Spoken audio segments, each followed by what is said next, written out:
दर्शकवृन्द नमस्कार। केन्द्रबिन्दु समाचारमा स्वागत गर्छु। म मनोज नेउपाने। केन्द्रबिन्दु समाचारमा हामी दिनभरिका महत्त्वपूर्ण तथा खोजमूलक समाचारहरू सम्प्रेषण गर्ने गर्छौं। आजको केन्द्रबिन्दु समाचार सुरु गरौं प्रमुख शीर्षकहरूबाट। एसिड छ्याप्नेलाई अब 20 वर्ष कैद र 10 लाख रुपैयाँसम्म जरिवानाको व्यवस्था। कुनै बहानामा माफी मिनाहा नगरिने। सरकारको चाडपर्व लक्षित आक्रामक अनुगमन योजना। व्यापारीहरूले जथाभावी गरे तत्काल कारबाही गरिने। नेपाल भारत सीमा क्षेत्र छाङ्ग्रो पुगे गृहमन्त्री थापा। 160 जनाको सशस्त्र प्रहरीको फौज बस्ने भवन शिलान्यास। पैसा थुप्रिएपछि लगानीका विकल्प खोज्दै बैंक। अधिकांश बैंकद्वारा धमाधम नयाँ कर्जा स्किम सार्वजनिक। र दक्षिण कोरियाको EPS नियममा सुधार ल्याउने तयारी। नयाँ नियम अनुसार श्रमिकले कमिटेड भई कोरियामा सहज तरिकाले पुनः रोजगारी प्राप्त गर्न सक्ने। जस्तै परिस्थितिमा पनि होन्डा छ सधैँ तपाईसँगै। त्यसैले अब होन्डा हुनेछ तपाईसँग मात्र 1 रुपैयाँको डाउन पेमेन्ट वा 1 रुपैयाँको EMI वा 1% इन्ट्रेस्ट रेटमा। थप जानकारीका लागि यी नम्बरमा कल गर्नुहोस् वा माथि दिएको लिङ्क क्लिक गर्नुहोस्। होन्डा छ सधैँ तपाईसँगै। केन्द्रबिन्दु समाचार सुरु गरौं विश्वव्यापी महामारीको रूपमा रहेको कोरोना भाइरस सम्बन्धी अपडेटबाट। विश्वभर कोरोना भाइरस संक्रमितको संख्या 3,24,57,000 नाघेको छ भने संक्रमणबाट मृत्यु हुनेको संख्या 9,88,000 नाघेको छ। त्यस्तै विश्वभर निको भएर घर फर्कनेको संख्या 2,39,56,000 नाघेको छ। यता नेपालमा आज शुक्रबार 6 जना संक्रमितको मृत्यु भएको छ। यो सँगै कुल मृत्यु हुनेको संख्या 459 जना पुगेको छ। त्यस्तै शुक्रबार नेपालमा 1,313 जना नयाँ संक्रमित थपिएका छन्। यो सहित नेपालमा कुल संक्रमितको संख्या 70,614 जना पुगेको छ। विगत 24 घण्टाको अवधिमा काठमाडौँ उपत्यकामा मात्र 645 जनामा कोरोना संक्रमण पुष्टि भएको छ। त्यसमध्ये काठमाडौँ जिल्लामा 503 जना, भक्तपुरमा 51 जना र ललितपुरमा 91 जना संक्रमण पुष्टि भएको छ। यससँगै काठमाडौँ उपत्यकामा कोरोना संक्रमितको कुल संख्या 19,984 जना पुगेको छ। स्वास्थ्य तथा जनसङ्ख्या मन्त्रालयका प्रवक्ता डाक्टर जागेश्वर गौतमका अनुसार शुक्रबार 1455 जना कोरोना संक्रमण मुक्त भएका छन्। यससँगै कुल निको हुनेको संख्या 51,866 जना पुगेको छ। अब पुरा समाचार। नेपालीहरूको रोजगारीको प्रमुख गन्तव्यमध्ये एक दक्षिण कोरियाले EPS नियममा सुधार ल्याउने तयारी सुरु गरेको छ। हाल रहेको EPS को कानुनमा रहेका बुँदालाई संशोधनका लागि श्रम मन्त्रालय मार्फत संसदमा पेश गरिएको सञ्चार माध्यमहरूले जनाएका छन्। अब परिवर्तन हुने नियमले श्रमिकले सहजताका आधारमा कमिटेड भई पुनः रोजगारी प्राप्त गर्न सक्नेछन्। एक रिपोर्ट। दक्षिण कोरियाले EPS कानुनमा परिवर्तन गर्ने तयारी साथ हालको नियममा भएका केही बुँदालाई संशोधनका लागि श्रम मन्त्रालय मार्फत संसदमा पेश गरेको छ। परिवर्तन हुने नियम अनुसार कार्यस्थल परिवर्तन गरेको श्रमिक पनि कमिटेड भई कोरियामा सहज तरिकाले पुनः रोजगारी प्राप्त गर्न सक्नेछन्। यसका लागि आफूले पहिला छाडेको कामकै क्षेत्रमा नयाँ काममा लाग्नुपर्ने, भाषा र कामको दक्षता आदि पूरा गरी उक्त श्रमिकले अर्को कम्पनीमा कम्तीमा 1 वर्ष काम गरेको हुनुपर्नेछ। हालसम्म कोरियामा कम्पनीको कारण बाहेक कार्यस्थल परिवर्तन गरेमा 4 वर्ष 10 महिना भिसा सकिएर स्वदेश फर्किएपछि पुनः कमिटेड श्रमिकका रूपमा आउन नपाउने नियम छ। त्यस्तै कम्पनीमा यौन दुर्व्यवहारमा परि कार्यस्थल परिवर्तन गरेका श्रमिकले अर्को कम्पनीमा 1 वर्ष नपुगे पनि सम्बन्धित निकायको सिफारिसमा पुनः कमिटेड श्रमिकका रूपमा आउन पाउने कानुन समेत संशोधनको तयारी गरेको छ। एउटै कम्पनीमा लगातार 4 वर्ष 10 महिना काम गरेर स्वदेश फर्की पुनः कमिटेड श्रमिकको रूपमा त्यही कम्पनीमा आउनका लागि 3 महिनापछि मात्र आउन पाउने हालको व्यवस्थालाई 1 महिनामै आउन पाउने गरी कानुनमा संशोधनको तयारी गरिएको छ। परिवर्तन हुन लागेको नयाँ नियमले आगामी दिनमा बिना शर्त स्वेच्छाले कार्यस्थल परिवर्तन गर्न पाउनुपर्ने कानुन बनाउन सबै प्रवासी श्रमिक एकजुट हुन आवश्यक भएको प्रवासी श्रमिक युनियनका अध्यक्ष उदय राईले बताएका छन्। यदि कोरियामा यो नियमले औपचारिकता पाउन सके नेपाली श्रमिकहरूका लागि पनि फलदायी बन्ने आकलन गरिएको छ। नेपालबाट कोरियाका लागि हरेक वर्ष 5,000 बढी युवा रोजगारीका लागि जाने गरेका छन् भने EPS लागू भएपछि मात्र 63,000 बढी श्रमिक कोरिया पुगिसकेको अवस्था छ। कोरोना भाइरसको असर बैंक तथा वित्तीय क्षेत्रमा पनि राम्रैसँग देखिएको छ। यसले गर्दा बैंकिङ प्रणालीमा तरलताको समस्या देखिएको छ।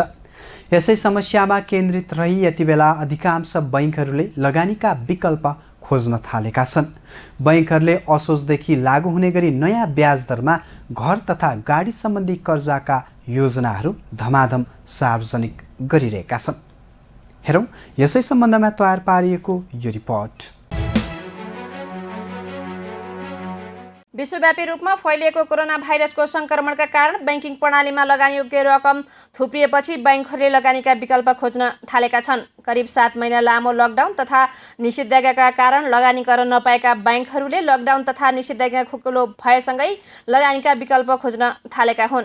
केही समय अघि बैंकहरूले घर तथा गाडीको खरिदमा आकर्षक योजनासहित कर्जाका स्किमहरू सार्वजनिक गरेका थिए। यति बेला ठूला योजना तथा परियोजनाहरूमा पनि प्रशस्त लगानी हुन पाएको छैन। कोरोना भाइरसको संक्रमण कहिलेसम्म रहिरहने हो भन्ने यकिन नभएकाले कर्जा लगानीमा अन्यल बढिरहेको छ। बैंकहरूले असोजदेखि लागू हुने गरी नयाँ ब्याज दरमा पुनः घर तथा गाडी सम्बन्धी कर्जाका योजनाहरू सार्वजनिक गरेका छन्। नबिल ब्याङ्कले आफ्नो 36औं वार्षिक उत्सवको अवसरमा 1 वर्षका लागि 7.49% ब्याज दरमा घर कर्जा तथा 7.99% ब्याज दरमा सवारी कर्जा योजना सार्वजनिक गरेको छ। त्यस्तै नेपाली इन्भेस्टमेन्ट ब्याङ्कले न्यूनतम 1 वर्षदेखि 10 वर्षसम्मका लागि फिक्स्ड ब्याज दरमा घर कर्जा र सवारी कर्जा उपलब्ध गराउने जनाएको छ। बैंकले 10.50% ब्याज दरमा घर कर्जाको स्किम सार्वजनिक गरेको छ। त्यस्तै 10 वर्ष समय अवधिका लागि 12.5% ब्याज दरमा घर कर्जा उपलब्ध गराउने जनाएको छ। त्यस्तै गरी बैंकले सवारी कर्जाका लागि 7 वर्ष अवधिका लागि 11% र 10 वर्ष सवारी कर्जाका लागि 13% ब्याज दर तोकेको छ। त्यसैगरी सरकारी स्वामित्वको बैंक राष्ट्रिय वाणिज्य बैंकले पनि 1 वर्षका लागि 7.25% मा घर कर्जा उपलब्ध गराउने जनाएको छ। त्यसैगरी एनएमबी बैंकले 2 वर्ष समय अवधिका लागि 8.99% मा 5 वर्ष समय अवधिका लागि 10.7% ब्याज दरमा घर कर्जा उपलब्ध गराउने घोषणा गरेको छ। बैंकले सोलर कर्जा पनि 9.99% देखि 11.99% ब्याज दरमा दिने घोषणा गरेको छ। यसको समय अवधि 10 वर्षको रहेको छ। त्यसैगरी सानीमा बैंकले 15 वर्ष घर कर्जा तथा 5 वर्षदेखि 7 वर्षसम्मका लागि सवारी कर्जा 8.25% मा प्रवाह गर्ने जनाएको छ।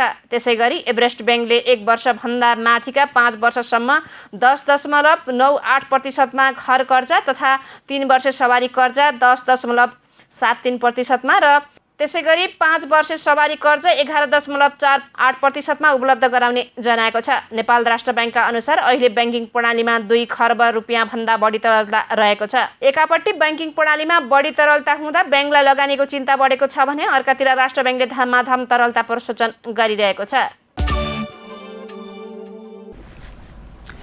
दार्चुला जिल्लाको छाङ्रुमा स्थापना भएको सशस्त्र प्रहरी बल 50 नम्बर गुल्मको भवन शिलान्यासका लागि गृहमन्त्री रामबहादुर थापा शुक्रबार हेलिकप्टर मार्फत त्यहाँ पुगेका छन्। हाल 25 जनाको टोली बस्दै आएको छाङ्रुमा नयाँ भवन बनेपछि 160 जनाको फौज बस्न सक्ने छ भने अत्याधुनिक भवन निर्माण हुने भएकाले हिउँदको चिसो समयमा पनि प्रहरी तल झर्नुपर्ने अवस्थाको अन्त्य हुने भएको छ। हेरौँ एक रिपोर्ट। गृहमन्त्री रामबहादुर थापा बादल दार्चुला जिल्लाको छाङ्रु पुगेका छन्। शुक्रबार बिहान दार्चुला जिल्लाको छाङ्रुमा स्थापना भएको सशस्त्र प्रहरी बल 50 नम्बर गुल्मको भवन शिलान्यासका लागि गृहमन्त्री थापा त्यहाँ पुगेका हुन्।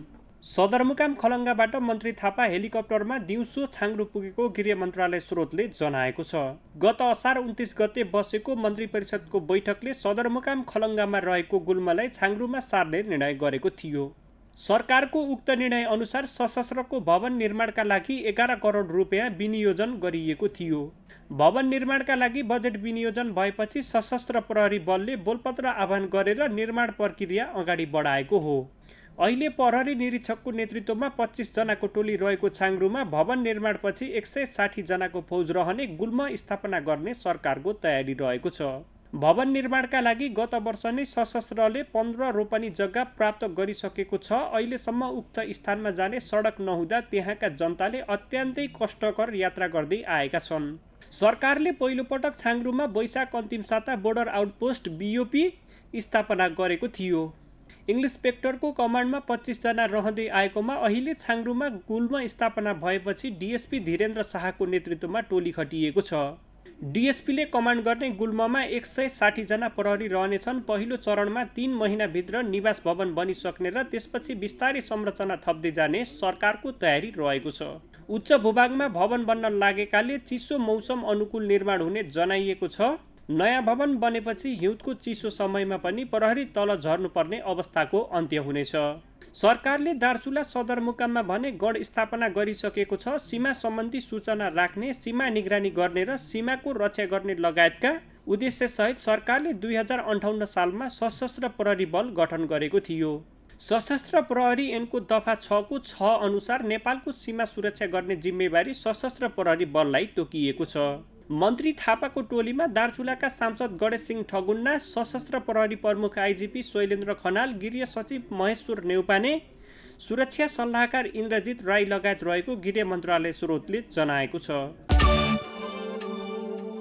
कोरोना भाइरसले थलिएको बजारमा सरकारले भने ठूला चाडपर्व लक्षित भएर कडा अनुगमन गर्ने भएको छ।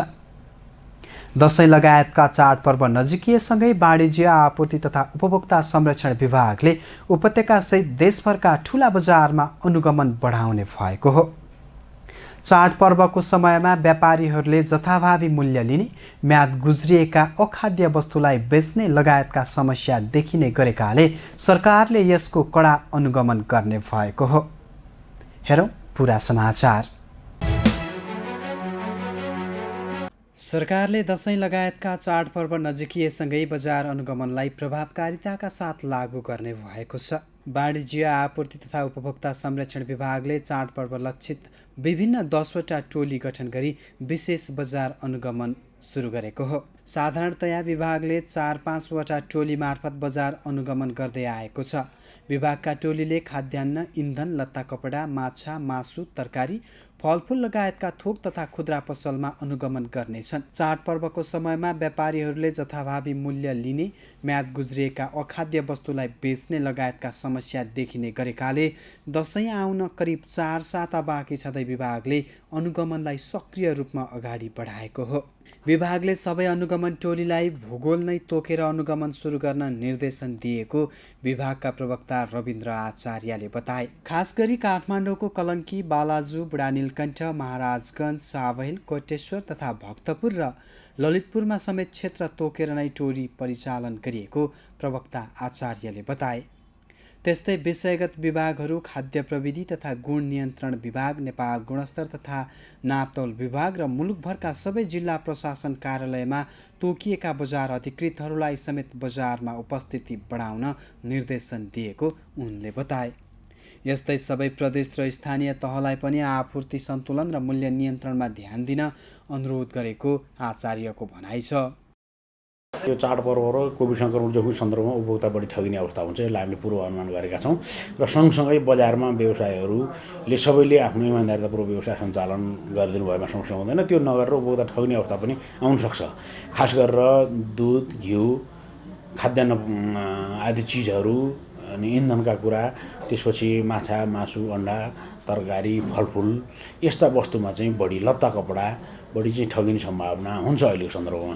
त्यस कारण हामीले चाहिँ रणनैतिक रूपबाट बजारमा हाम्रो उपस्थिति बढाएका छौँ। साबिकको टोलीलाई डबल गरेर हाम्रो करिब 10 वटा टोली। बजार अनुगमन व्यवसायीहरूलाई आतंक फैलाउने र तत्काल जरिवाना गरेर तर्साउने उद्देश्यले भने सुरु नभएको प्रवक्ता रिजालले स्पष्ट पारे। बढी मूल्य लिने, मूल्य सूची नराख्ने, गुणस्तरीय वस्तु बिक्री वितरण नगरी उपभोक्ता ठग्ने व्यापारीलाई मात्र अनुगमनको क्रममा कारबाहीको दायरामा ल्याउने उनको भनाइ छ। र हाम्रो टोलीले बजारमा गएर तत्काल जरिवाना गरेर व्यवसायीलाई तर्साउने त्यो उद्देश्य पनि होइन। उहाँहरूलाई कतिपय अवस्थामा हामी सम्झाउँछौँ र बदमासी गरेको अवस्थामा हामी छोड्दैनौँ, ठाउँको ठाउँ हामीले कारबाही गर्छौँ। विभागले चाडपर्व तथा कोरोना संक्रमणको जोखिमको सन्दर्भमा अनुगमनलाई प्रभावकारी बनाउन पहिलो चरणमा असोज 13, 14 र 15 गते र त्यसपछि क्रमशः सबै प्रदेशहरूमा बजार निरीक्षण अधिकृतहरूलाई प्रशिक्षण दिन लागेको पनि प्रवक्ता आचार्यले जानकारी दिए। केन्द्रबिन्दु समाचारमा अब आजको टप 1 न्युजको पालो। सरकारले तेजाब एसिड सम्बन्धी कसुर नियन्त्रण गर्न अध्यादेश मार्फत कडा कानुन ल्याउने तयारी गरेको छ। बिहिबार बसेको मन्त्री परिषद बैठकले तेजाब सम्बन्धी अध्यादेश पारित गर्दै राष्ट्रपति समक्ष सिफारिस गर्ने निर्णय गरेको हो। फौजदारी कसुर तथा फौजदारी कार्यविधि सम्बन्धी केही ऐन संशोधन गर्न बनेको अध्यादेशमा अब एसिडको प्रयोग गरी शारीरिक क्षति पुर्याएमा 20 वर्षसम्म कैद र 10 लाख रुपियाँसम्म जरिवाना निर्धारण गरिएको छ। हेरौँ यो रिपोर्ट। बढ्दो एसिड आक्रमण नियन्त्रण गर्न सरकारले कडा कदम चालेको छ। एसिड आक्रमण जस्ता कार्यमा संलग्नलाई कडा कारबाही गर्न नयाँ अध्यादेश ल्याइएको छ। बिहिबार बसेको मन्त्री परिषद बैठकले अध्यादेश स्वीकृत गरेको हो।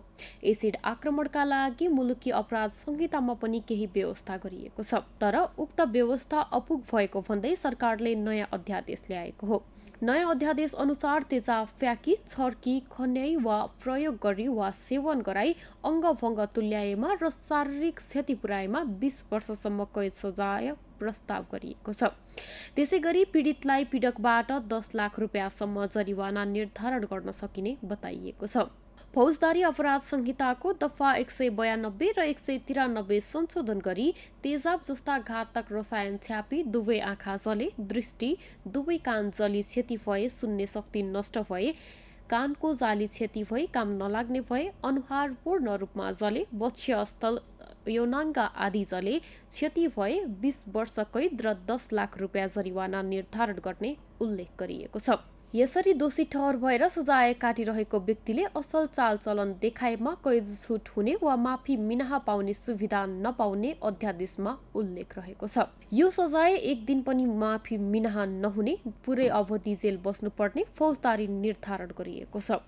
फौजदारी कसुर सजाय निर्धारण र कार्यान्वयन ऐनलाई थप गर्दै यस्तो बनाउने अध्यादेशमा उल्लेख रहिआएको छ।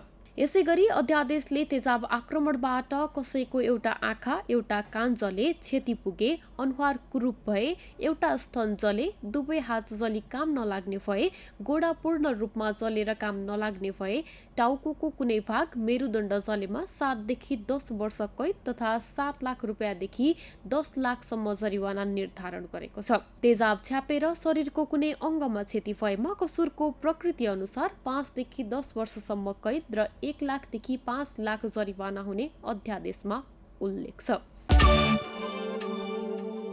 हस्त दर्शकवृन्द, आजका लागि केन्द्रबिन्दु समाचार यही सकिन्छ। भोलि पुनः यसै समयमा उपस्थित हुने नै छौँ। तबसम्मका लागि बिदा दिनुहोस्। केन्द्रबिन्दु न्युज हेर्दै गर्नुहोला। नमस्कार।